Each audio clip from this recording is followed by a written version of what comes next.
for joining us. Two big stories tonight from our newsroom. In the last hour, the NTSB updated reporters on this deadly crash late last night at New York's LaGuardia Airport, which left 2 pilots dead, more than 40 others hurt, and a lot of questions. Also tonight, the war, the president backing away from his threat to obliterate Iranian power plants, claiming there have been, quote, major points of agreement in new talks with Tehran. Tehran, however, says there are no talks directly with the U.S. We begin, though, with the LaGuardia crash and the chain of events that put an airport fire truck onto a runway directly into the path of a landing airliner with 76 people on board. I want to show you video of the crash. This is footage from an airport security camera caught the impact between Air Canada Express 8646 from Montreal with Port Authority Truck 1 just after 11:37 last night. Happened about 2,500 feet down LaGuardia's 7,000-foot-long runway 4, meaning the CRJ 900 regional jet was still traveling at considerable speed, likely more than 100 miles an hour. The impact came just about 20 seconds after an air traffic controller had cleared Truck 1 to cross the runway and quickly tried to reverse his instructions. Truck 1 and Company, LaGuardia Tower. Truck 1 and Company. Truck 1 and Company, LaGuardia Tower, instructions to cross board at Delta. Truck 1 and Company, cross board Delta. Truck 1 and Company, board Delta. Frontier 4195, just stop there, please. Stop. Truck 1, stop. Stop, Truck 1, stop. Stop, Truck 1, stop. Among the many questions tonight, did Truck 1's driver initially confuse the order to stop as being directed toward Frontier 4195? Also, why was the truck cleared to cross an active runway with landing traffic less than a mile out? And were controllers distracted from also handling an emergency aircraft, United Flight 2384? That flight was on the other side of the field, having just aborted its takeoff and was reporting fumes in the cabin. 2384, the ramp doesn't have a gate for you yet, but I'm trying to get in touch with the Port Authority to see if they have something. Copy. And the fire trucks are over there. They're going to bring a spare truck just in case you guys do want to evacuate. Let me know if you do.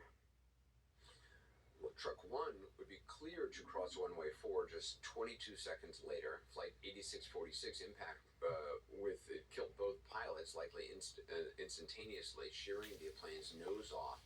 The force ejected a flight attendant and the seat she was strapped into clear of the plane. Her name is Solange Tremblay.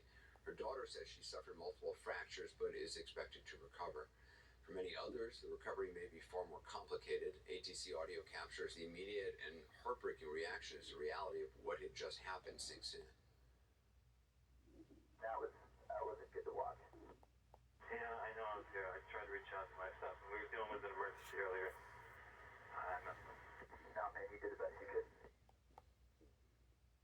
Again, that is the immediate reaction in the moment. The actual determination, of course, of what will likely be many factors in this accident will take many months to reach.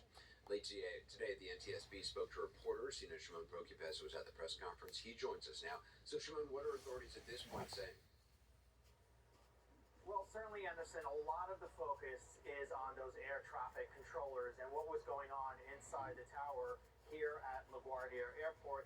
The NTSB tonight saying that they are still gathering all of the data as they try to piece together exactly what happened here. New video shows the moment of a deadly collision between an Air Canada plane and a fire truck at LaGuardia Airport. 10 seconds after giving the truck permission to cross the runway, the air traffic controller frantically warns it to wait. Stop, Truck 1, stop. Stop, Truck 1, stop. Stop, Truck 1, stop. But it was too late to stop the collision that killed 2 pilots and injured dozens. The vehicle in hold position. I know you can't move. Vehicle's in response to you now. The Air Canada plane was going 104 miles an hour when it hit the truck.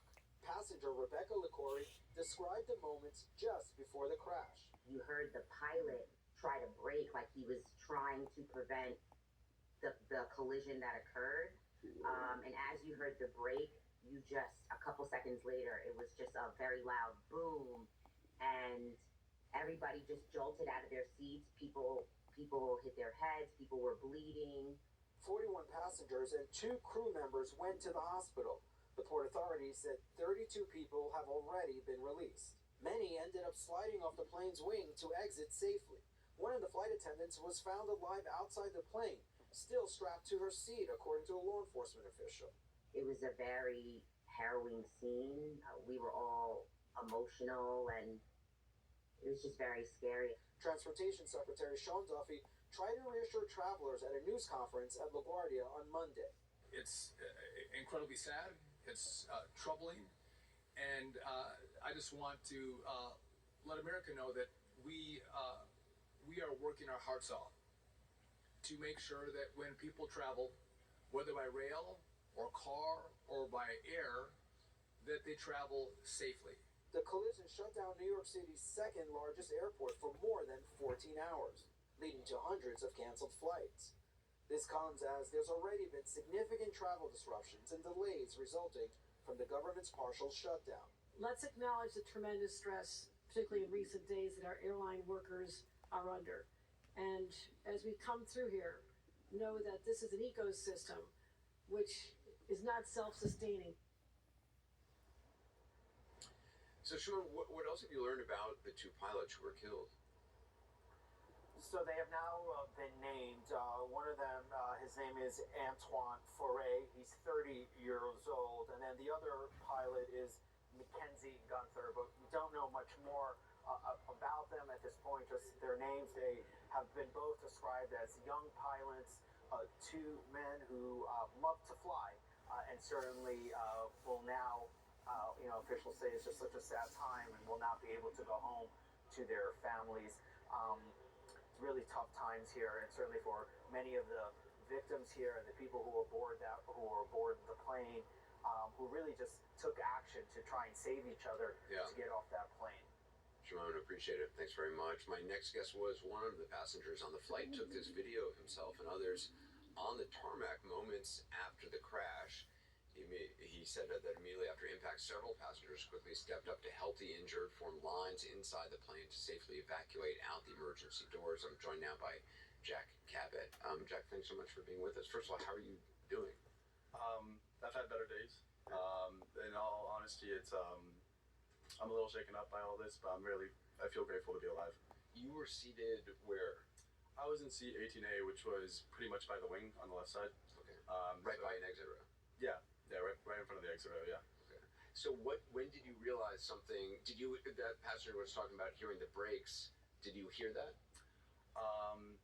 Yeah, I mean, we came in really hard. I definitely remember that. Like it was an uneasy sense when we landed immediately because I felt like the pilots had just absolutely tried to slow the plane down as much as they possibly could. And were there any kind of? And there were no announcements or anything.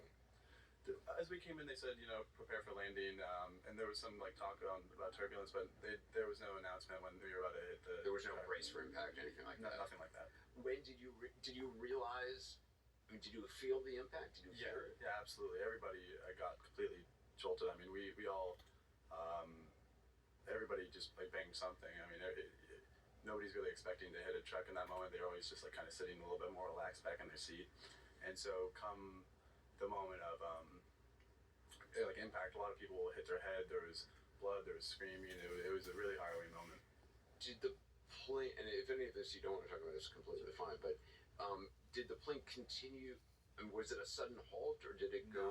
No. It actually continued to slide for a bit longer. It was the original bang and complete panic for everybody. But then it was also this moment when you realized the plane had lost control of where it was going, and then the only question was will I live? Will I see my loved ones again? You had that thought. Yeah. Did you hit the seat or anything in front of you? Yeah. Or? Yeah. I have a little. Is that the little? Yeah, the bridge up there. Yeah. What happened then? Were there? I'd heard other people say there wasn't an announcement, so passengers took it upon themselves to. Yeah, I don't think there was really a chain of command. I mean, the pilots didn't make it, and so one of the passengers, I think her name was Rebecca. She was right by the passenger aisle, and she kind of took a little initiative, and she helped get the door open, and we all kind of jumped right on out. There was a few tarmac people already out there, and we jumped on the wing and jumped down, and everyone was kind of helping each other. There's people helping with holding people's hands. There's people helping with people's luggage, and there was this kind of really strong sense of we're a community and we're going to get through this one together.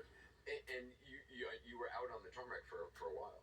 Yeah, we were out on the tarmac for about 30-40 minutes before like any bus that came pick up. I don't think there was like a ready to go protocol really for them. They kind of just had a plane crash, and their first thought was, let's get ambulances, let's get medics, and then after that they kind of saw us and they brought some. Did you realize once you were on the tarmac what had happened to the front of the plane?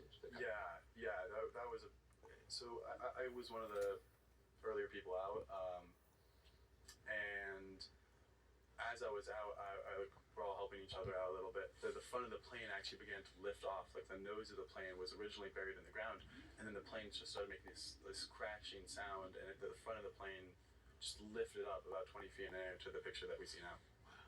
Yeah. But you mentioned it a little, and we were talking beforehand. You said there was something kind of beautiful that happened among the passengers. Yeah. That there was this sense of like being together. Yeah, we were all out there together. There was people sobbing, there was people bleeding, but I mean, people were sharing coats, people were helping each other with their blood. I mean, or with the blood coming off, and there was definitely like a lot of people looking out for each other in this moment. I really appreciate you taking the time to talk to us about it. I'm so sorry for what you and the other passengers went through. Yeah. I wish you the best, Jack. Thanks, Jack Cabot. I want to play a little bit more from the air traffic control audio that took place approximately 90 seconds before the crash. You can hear controllers discussing how to deal with the United plane, which aborted its takeoff after having an emergency over a strange odor. Hey, it's Ed again, LaGuardia Tower. Now that United says he needs a gate, but so now he's declaring an emergency. But the ramp doesn't have a gate for him. Yeah, they're now. We can get a stair truck if you need them to get off the plane. Okay, yeah, do that just in case they want to come off. Late tonight, a new CNN review of government records for LaGuardia Airport going back 2 years. The key points: pilots raised concerns about miscommunication, air traffic control missteps, and other hazards. Please do something, a pilot wrote last summer in one of at least a dozen reports about LaGuardia, citing a close call when air traffic controllers failed to provide appropriate guidance about multiple nearby aircraft. Joining me now, CNN aviation correspondent Pete Montine, who's also a pilot, and also Chris Gallant, former air traffic controller at JFK Airport. He's also a Black Hawk helicopter pilot, serves in the Army National Guard, and is running for Congress in New York. Thanks both for being with us. So, Pete, at this point, what happens in the investigation? The NTSB is now on the scene. They have planted the flag. Now they need to dig into the data. Here's the good news. They've recovered the cockpit voice recorder. They actually cut a hole in the airplane to pull it out today and drove it to their lab at L'Enfant Plaza in D.C. to begin deciphering the data on there. They've also recovered the flight data recorder, and the FAA is going to do an analysis of what's called ASDX. It's a surface collision warning system on the ground at airports, specifically to avoid situations just like the one that played out. And the FAA is going through that data in its lab at its tech center in Atlantic City, giving a report to the NTSB, and then investigators will be able to go through it to see if there was any warning that this collision in the making was about to happen. There's some really, really key pieces of data here, and also it begs mentioning that the video that we have seen surface, the surveillance video, is so key, and investigators will be able to go through that frame by frame to really figure out if there was any sort of warning here, if the firefighting crew saw this impending collision playing out, and if the pilots saw this playing out. It does seem, though, by looking at the video, that they really had no time to react. They did not see this coming at all. Chris, you were an air traffic controller at JFK. When you hear the audio, what stands out to you? Well, a lot of it's the reaction. The pilot had originally, the controller had originally given information across, and then he was trying to reach back out to that vehicle to stop. One of the things that I didn't hear necessarily, normally like when the ASDX does go off that we were talking about, normally there's a lot of audio that goes on in the tower cab. It's loud, you can't miss it. So I'm curious to see what those findings are, to see whether that ASDX was maybe operable or not. Some other factors that device has is that on the runway surface itself, there's actually lights that will indicate if an aircraft's on final, and it would tell the people who are requesting to cross a runway that maybe use a bit more caution or to look prior to crossing such. I know your friends who are still air traffic controllers. What are they telling you about with the way how things are now, and just the stresses on the system? So, I actually talked to a few controllers at LaGuardia today, and some of my friends at Kennedy as well.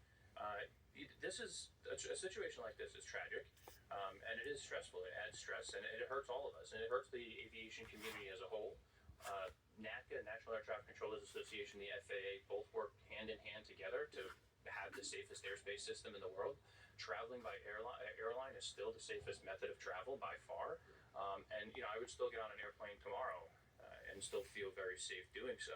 But something like this that needs to be investigated, needs to be thoroughly investigated, and that's what the NTSB is going to do. They're going to thoroughly investigate all aspects of this because it's not just one thing that causes an accident; it's a multitude of factors that kind of is what causes that accident. I mean, it certainly comes at a time when we're seeing just chaos in airports around the country. This is kind of symptomatic of an aviation system that's really bursting at the seams. And while the TSA issues and the lack of funding for TSA workers is not necessarily connected, we know that it's already having an impact on aviation as a whole. I was on a commercial flight yesterday. There were plenty of people who missed their flights, what was supposed to be a full flight, because they simply could not get through security at Houston. And we know that it's impacted the NTSB's work here. And we heard from NTSB Chair Hamadi saying they can't even get their people. She had to beg to get their air traffic control specialist, key investigator on this, by the way. ATC is going to be a huge through line in this investigation to get her through security after she was waiting there for 3 hours. And then you have to also consider the fact that there was a collision on the ground involving two planes at LaGuardia taxiing back on October 1st. There was the mid-air collision at Reagan National Airport back last January 29th, 2025, when 67 people were killed. And this new reporting that we have coming out of anonymous reports by pilots essentially sounding the warning call, saying that they felt like LaGuardia was so crowded, so at capacity, they thought it could be the next DCA. They thought it could be the next collision at Reagan National Airport. So there's some really, really key telltales here. And I can tell you, I've been covering near collisions for years here at CNN. And it was very interesting that we were reporting on collisions that did not happen. Now we're reporting on collisions that are happening. It's a very bad trend. Chris, I mean, do you think there's something about LaGuardia, or this is just a problem in a lot of places? The national airspace system as a whole is under stress. I mean, we look at our last government shutdown that actually did affect air traffic. It was 2 months or a month, a little over a month, where air traffic controllers weren't receiving any money. A lot of the controllers decided to quit. It was the largest number of controllers that were quitting per day. I think Sean Duffy had even said 15 to 20 per day over the normal 2 to 3. When I first got into becoming an air traffic controller, they were at their lowest staffing levels then, and they've just never improved. So it's a serious issue that needs to be addressed. They are under stress, and they are working a lot of hours. They're working 6 days a week, Stress levels. 10-hour days. Yeah. So it's a problem, and it needs to get addressed. Chris Gallant, appreciate it. Pete Montine as well. Thank you. Ahead tonight, the latest on the war